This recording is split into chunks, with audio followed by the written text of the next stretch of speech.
Good morning. Today I start exchange of gases in plants and animals. Before that, one correction had to be made, which was earlier mistaken. Here, after the respiration of glucose in cytoplasm, pyruvate molecules are formed. Two molecules of ATP released as energy packet. Pyruvate in yeast, in lack of oxygen, here forms ethanol. Now, and CO2. But in the presence of oxygen in mitochondria, where there the complete oxidation takes place, the formation of CO2 and H2O and energy, 38 molecules of ATP. Here, there was a mistake. In place of H2O, there was O2. It was a mistake. You have to correct it. Here should be H2O in place of O2, which was in earlier video. You have to correct it. Okay? Right now, I am going to start exchange of gases in plant.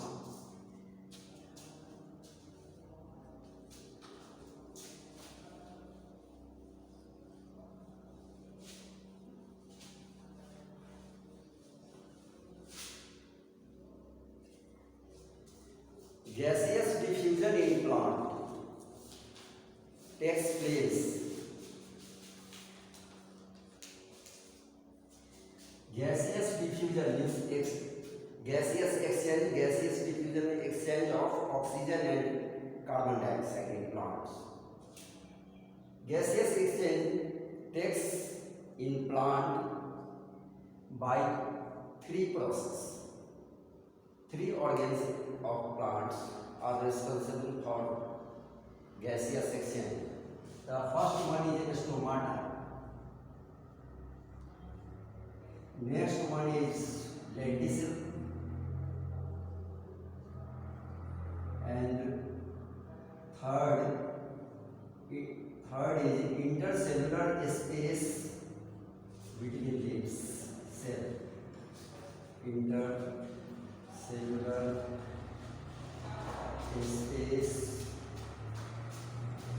of the leaves. This is the three mode of gaseous exchange in plants. Stomata. You have learned it earlier also. Stomata is a porous structure on the surface of the leaf. It is surrounded by guard cell.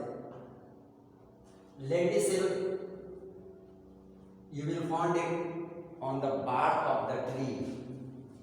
पेड़ के जो छाल होते हैं ना, उस पे छोटे छोटे पोर्स पाए जाते हैं, उसको लेंटिसिल कहा जाता है। लेंटिसिल के द्वारा भी गैसियस एक्सचेंज होता है। Gaseous exchange means exchange of O2 and CO2। Intercellular space of leaves, leaves के दो सेल के बीच में, इंटरसेलुलर माने सेल के दो सेल के बीच में जो स्पेस रहता है, वहां के द्वारा भी गैसियस एक्सचेंज होता है। और पौधे में जो गैसियस एक्सचेंज होता है, प्लांट में जो गैसियस एक्सचेंज होता है, वो डिफरेंट पार्ट्स के द्वारा होता है। Exchange of gases through root, exchange of gases through stem, exchange of gas through leaves. तो ये different part of the plant takes part in gaseous exchange. It goes by the process of diffusion. Diffusion in root, stem and leaf. And you know, roots have root hairs.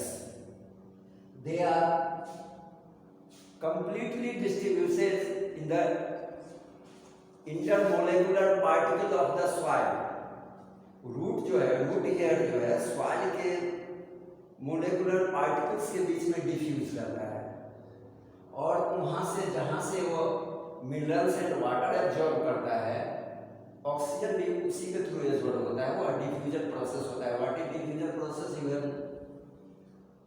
you have already known to you. It is already known to you in class 9.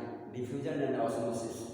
Through the diffusion process, root hairs of the plant take oxygen from the soil and gives oxygen to the root cells itself. Only in root cells, diffusion of gases by the root hairs goes only to the root cells, right? And next is a stem.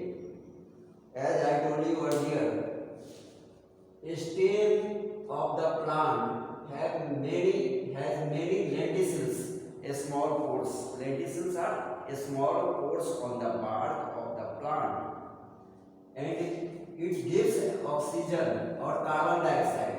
Exchange of gases of carbon dioxide and oxygen takes place in stem cells by lenticels. Understand? And leaf, it is well known and marvelous structure of the plant. It performs too many actions in photosynthesis as well as in respiration.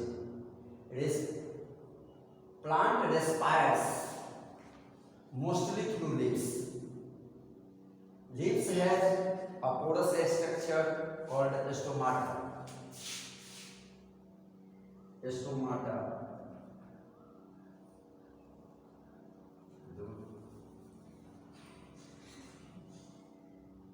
Stomata is a pore. Stomata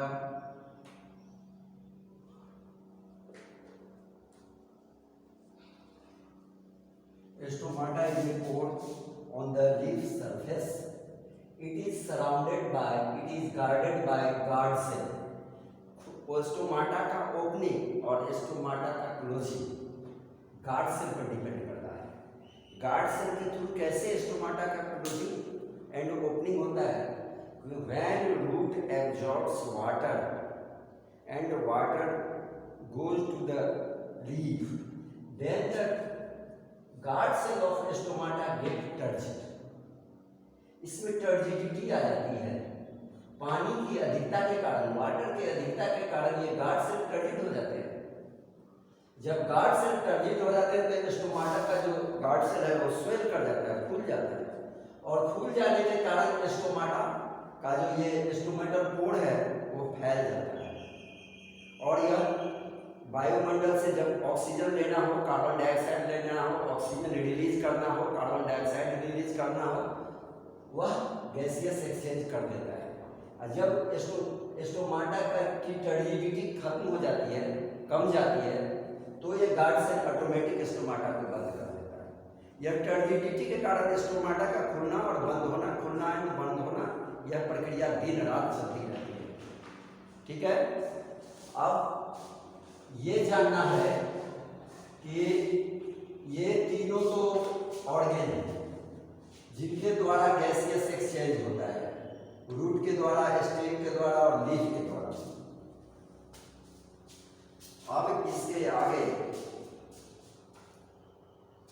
जानना है कि direction of exchanging gas, exchange of gas, इसका direction कैसा होता है surroundings में। जैसे plant है,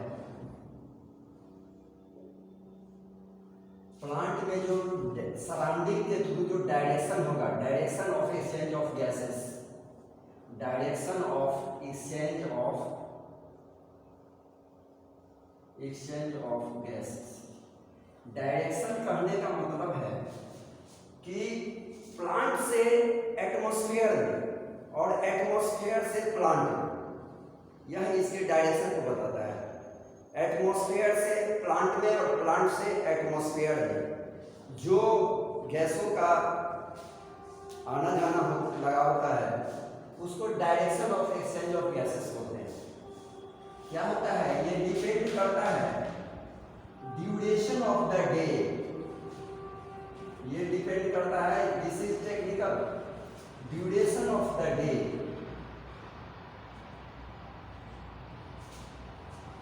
यह ड्यूरेशन ऑफ द डे कहने का मतलब है कि कब तक सूर्य का प्रकाश प्लांट को मिलता रहता है और कब सूर्य का प्रकाश नहीं मिलता है। इस पर गैसों का एक एक्सचेंज डिपेंड करता है, क्योंकि जब तक सूर्य का प्रकाश, sun energy, light energy plant को मिलता रहता है तब तक वह फोटोसिंथेसिस का काम करता रहता है। रेस्पिरेशन भी 24 आवर्स प्लांट में चलता है, प्लांट में भी ग्रोथ होते हैं, प्लांट भी सारे काम करते हैं, क्योंकि ये भी लिविंग है। तो लिविंग का जो प्रोसीजर है वो प्लांट में चलता है, तो रेस्पिरेशन तो चलता ही रहता है और एक्स्ट्रा काम जो करता है फोटोसिंथेसिस का, this is the major work being done by the plants. तो अगर दिन है तो रेस्पिरेशन के द्वारा भोजन का जो प्लांट में जो भोजन का ऑर्गेनिक कंपाउंड का जो ब्रेक डाउन होता है, जिसके कारण प्लांट का ग्रोथ होता है, फलों का तैयारी होना होता है, तो उसमें रेस्पिरेशन में जो CO2 रिलीज होता है वह CO2 प्लांट खुद यूज कर लेता है दिन में। रेस्पिरेशन प्रोसेस के द्वारा जो प्लांट O2 लेता है और कार्बन डाइऑक्साइड रिलीज करता है अपने भोजन के डाइजेशन के लिए, अपने भोजन के यूज के लिए, तो वो जो कार्बन डाइऑक्साइड रिलीज होता है वो प्लांट खुद यूज कर लेता है और इससे उसका पूरा काम नहीं हो पाता है कि वो जितना वो रिलीज करता है कार्बन डाइऑक्साइड, उससे फोटोसिंथेसिस की क्रिया नहीं हो सकती है पूरी, और भी कार्बन डाइऑक्साइड चाहिए। तो ये कार्बन डाइऑक्साइड इन्वायरमेंट से लेता है दिन में और तब अपनी फोटोसिंथेसिस की जरूरत को पूरा करता है प्लांट। तो रेस्पिरेशन में जो रिलीज होता है कार्बन डाइऑक्साइड O और इन्वायरमेंट से लिया कार्बन डाइऑक्साइड O, दोनों का यूज कर लेता है प्लांट किस प्रोसेस में, फोटोसिंथेसिस में। फोटोसिंथेसिस में यूज कर लेता है और फोटोसिंथेसिस प्रोसेस में CO2 और H2O का यूज होता है और रिलीज होता है O2, और ये प्लांट O2 रिलीज कर देते हैं और दिन में पौधे ऑक्सीजन ही रिलीज करते हैं, कार्बन डाइऑक्साइड रिलीज नहीं करते हैं। जितनी जरूरत है उनको उतना तो पूरा ही नहीं होता, तो रिलीज क्या करेंगे। और जब सनलाइट नहीं होता है उस समय पौधे जो रेस्पायर करते हैं, उनके अंदर जो रेस्पिरेशन की क्रिया होती है, वहाँ रात में फोटोसिंथेसिस की क्रिया बिल्कुल नहीं होती, वो केवल रेस्पिरेशन होता है। तो रेस्पिरेशन होने के कारण वो तो कार्बन डाइऑक्साइड ही रिलीज करेगा, रेस्पिरेशन प्रोसेस में कार्बन डाइऑक्साइड ही रिलीज होता है और कार्बन डाइऑक्साइड रिलीज होने के कारण पौधे रात में सिर्फ कार्बन डाइऑक्साइड ही रिलीज करते हैं। इसलिए कहा जाता है कि it is very much dangerous to sleep under the tree at night. रात में पेड़ के नीचे सोना हानिकारक है कि कार्बन डाइऑक्साइड गैस विषैला होता है, हम रात में पेड़ के नीचे सोएंगे तो हमें सफोकेशन महसूस होगा, राइट। तो ये है प्लांट के अंदर, ठीक है, डिपेंड किया ना ड्यूरेशन ऑफ द डे पर, डे टाइम कितना रहता है और कितना रात होता है। अब तुमसे कोई छोटा सा क्वेश्चन पूछते हैं, एक बात तो बताओ, पौधे जाड़ा में ज़्यादा कार्बन डाइऑक्साइड लेता है कि गर्मी में? तो आसानी से कहेंगे कि जाड़े के दिन छोटे होते हैं तो जाड़े में तो कार्बन डाइऑक्साइड लेगा, और गर्मी के दिन लंबे होते हैं तो गर्मी के दिन में ज़्यादा कार्बन डाइऑक्साइड लेगा। कॉमन क्वेश्चन, ये तो IQ टेस्ट है, nothing else. Next, exchange of gases in animals. Unlike plant, animals have a special organs for respiration. Animals are two types, unicellular or multicellular. Any unicellular organism,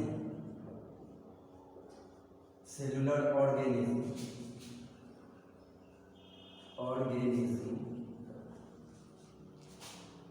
are amoeba, some of the example, amoeba, paramecium,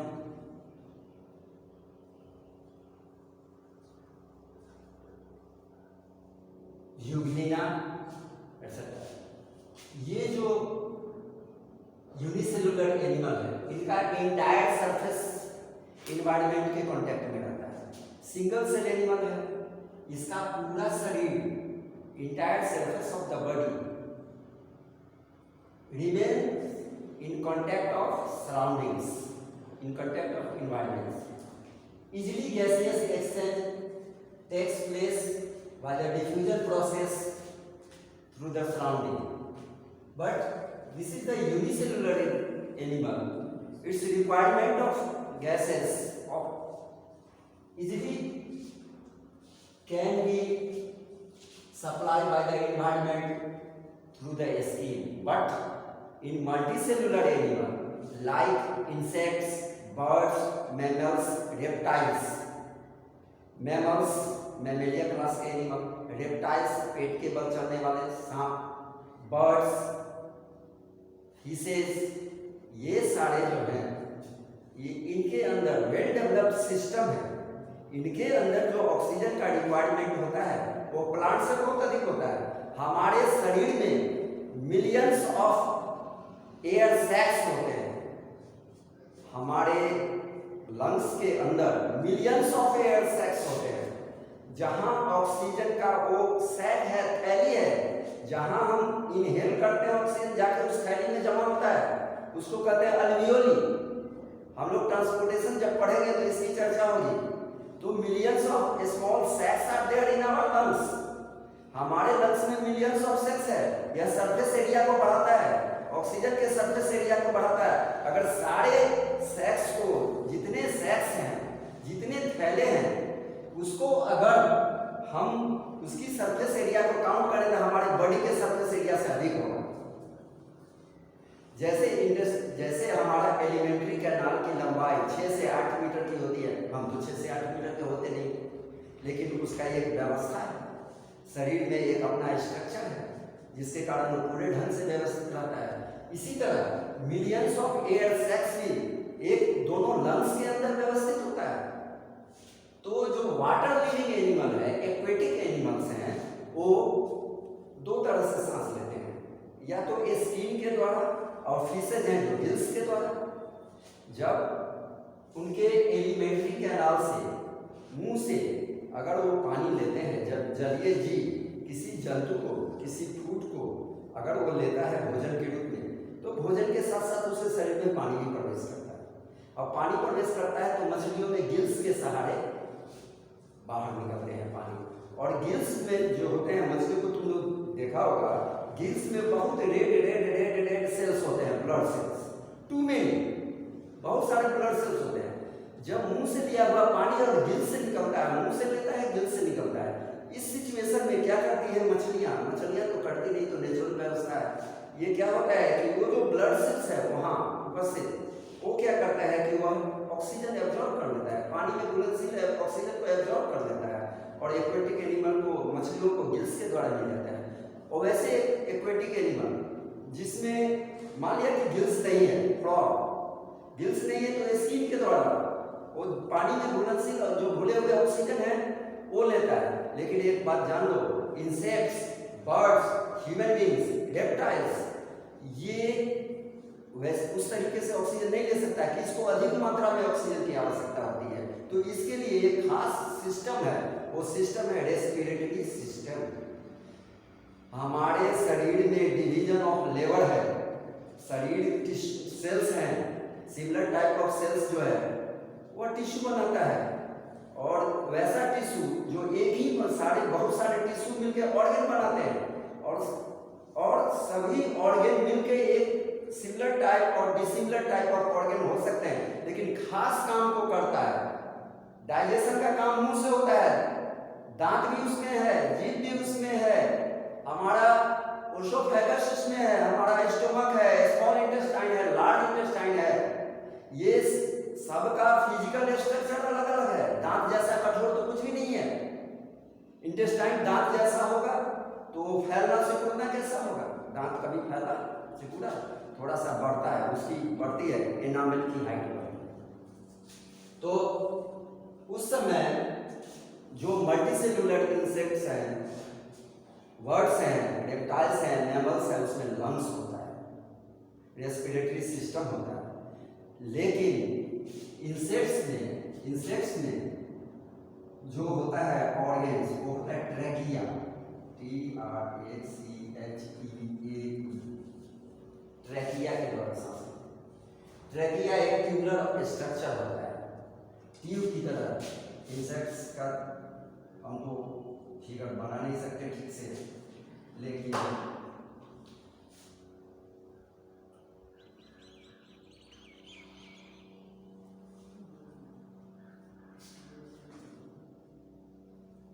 ये trachea कहलाता है। Trachea के द्वारा insects लेते हैं oxygen. ये oxygen trachea के द्वारा पूरे बॉडी में डिफ्यूज हो जाता है इंसेक्ट से। और उसके बाद birds and large animal have well developed